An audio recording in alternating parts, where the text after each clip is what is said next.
नमस्कार मंडळी. आज आम्ही 2-4 दिवसानंतर आलो मळ्यामध्ये, कारण की आजच ऊन पडलंय आणि पाऊस उघडलाय. तर हे पहा, दादांनी पेरणीसाठी औषध आणलंय. हे काय आहे? पंपाचं औषध. हे पंप मारायचा आधी गवताचा आणि त्याच्यानंतर बाजरी करायची वाटतं. हा, नंतर पेरायचं आहे. काय रुक्मिणी का रुक्मिणबाई? अगं हे उंच पाण्याची वाटतं का? हा, उंच पायनर. याच्यामध्ये 2 प्रकार राहते, एक बुट्ट पायनर आणि एक उंच पायनर. तर हे मला वाटतं उंच पायनरच आहे, कारण की बुट्ट नाही दिसतंय. सध्या पेरायची बाजरी म्हणजे हे पातळ औषध आहे का?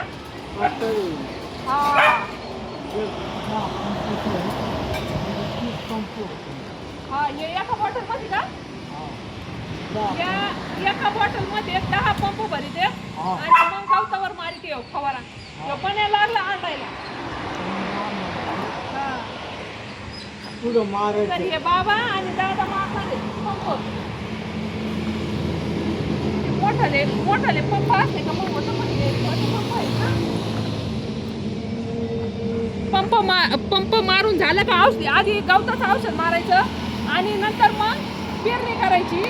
तर वापशाला आलेलं आहे वाटतं शेत, तेव्हा बाजरी पेरायची. या वर्षी मागच्या वर्षी काय केलं होतं बाबा तुम्ही? गहू केला होता ना? गहू केला होता बाबांनी. गहू पण त्यांना चांगला परवडला होता. सोयाबीन करायची होती त्यांना, पण सोयाबीन काय केली नाही. मग यावेळेस ते त्यांना पैसे जरा पैसे जास्त लागते, कारण की सोयाबीनचं बी 100 रुपये किलो भेटतं इकडं. 30,000 रुपये लागत होते. हा का? हा, बरं आहे ना. बाजरी पण चांगली परवडती ना. हा, ते औषध माझं खुरपणी नाही करावं लागायची ना? नाही ना? आता आधी काय करायचं? आधी औषध हा, पेरायची. हा हा, परत मोठ्याला कवच आलं मग. हा का? पटरायनी करते वाटतं. आखाच्या वाटाचं शेत म्हणजे आखान तेच करते, पण मग हे निम्म असं काहीतरी खर्च आहे वाटतं त्यांचा. आणि त्या बाकीच्या सगळ्या किती महिने ते तेवढं. 4,000. हा,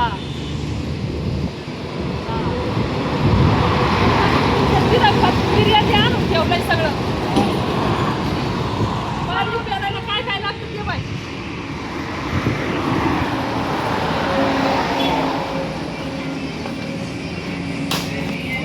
विरी आहे. काय आहे? कोणतं? हे विरी आहे. सुपला आहे वाटतं. हा, आणि हे इथं विरी आहे जास्त. 15-20 आहे. 15 आणि ते विरी आहे तिथं. तर विर्या जास्त लागतो पेरायला. आणि एकदा बाजरी उतरून आली का,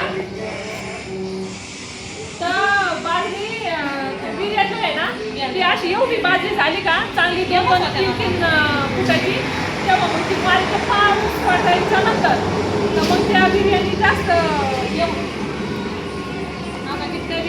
हे झाला असतो, फाशी लागला असता. त्याला पेरायला झालाय उशीर त्या बाजरीला. तर जसं एक तर उशिरा पाऊस चालू झाला, आणि जर झालाय ना तर 8 दिवसापासून पाऊसच नाही उघडला. 8 ते 10 दिवस झाले पाऊस नाही उघडला. 8 दिवसानंतर ऊन पडलाय पहिल्यांदा. हे बाई इथं विर्या सांडलाय.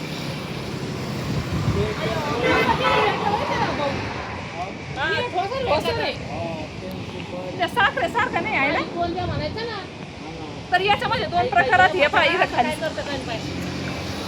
होता का सगळा. ह्यो विर्या चांगला नाही, याच्यापेक्षा बारीक ते साखरेसारखा दिसतो तो कलर. तो लय भारी. तर इकडं दादांनी कोथिंबीर ह्या इथं पेरली होती. कोथिंबीर आली का नाही काय माहिती. आली वाटत.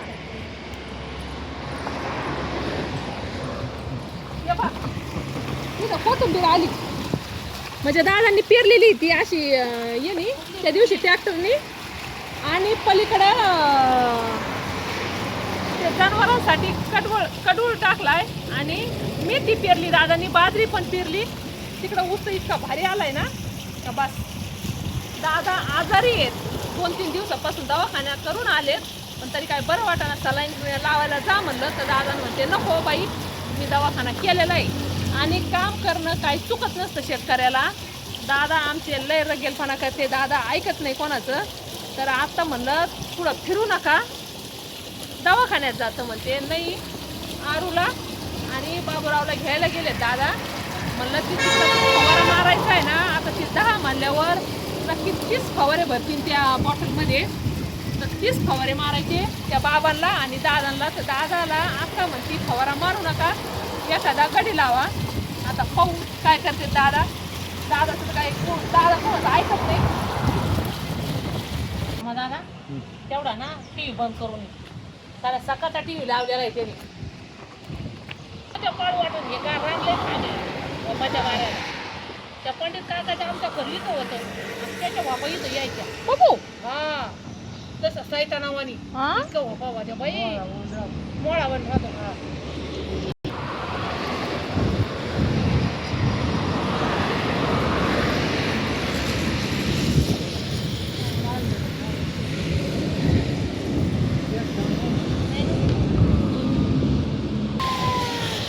हा आरू आली शाळेतून.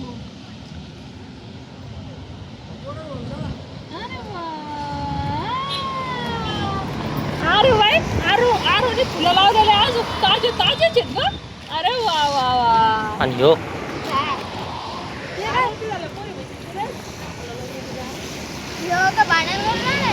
आरू कोणाला असं ग?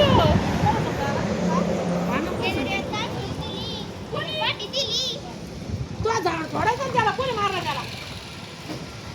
आर्यन आज पोरांसंग भांडणं करून आला, मारा खाऊन आलाय. त्यांच्या तू मारायचा ना लेकराला कोण मारायला लागलं. कोणी मारलाय तुला? तुझ्या का? त्यांनी दिली. द्यायचे मारा त्याच्या. तुला समजत नाही का? ते असं सांगितलं जसं त्यांनीच आणलंय त्याला. नाही, आर्यन मार खाऊन आलाय. पोरांचा तेच सांगतोय.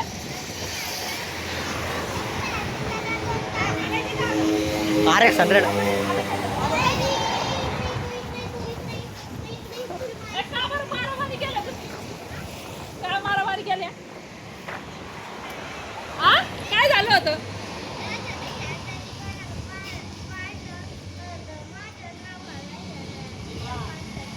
हा का? पहा, घरी तर घरी भांडणं करते तर शाळेत भांडणं करते. बरंच हुशार आहे मग तू तर.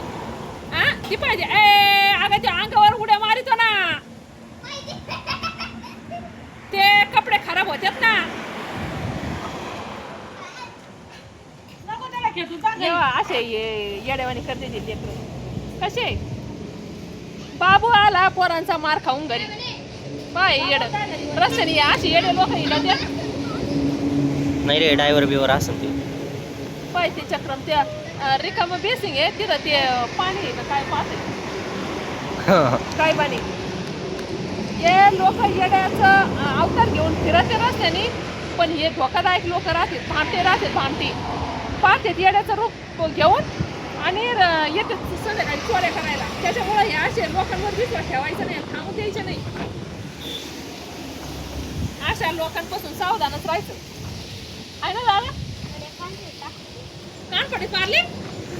अरे आता मारली का नाही काय माहिती. आरू म्हणते दुसऱ्या पोराने मारले, म्हणतो मी त्याला मारले. खरं काय खोटं काय बाबूला आणि आराध्यालाच माहिती. त्याच्यामुळं हे लेकरं डांबरट लेकरं घरी मारामारी करते, शाळेत करते. पहा कसे आमचे लेकरं धिंगाणाखोर भांडखोर. आता तुम्हाला आजचा व्हिडिओ कसा वाटला नक्की सांगा. धन्यवाद. भेटूया आपण पुढच्या ब्लॉगमध्ये.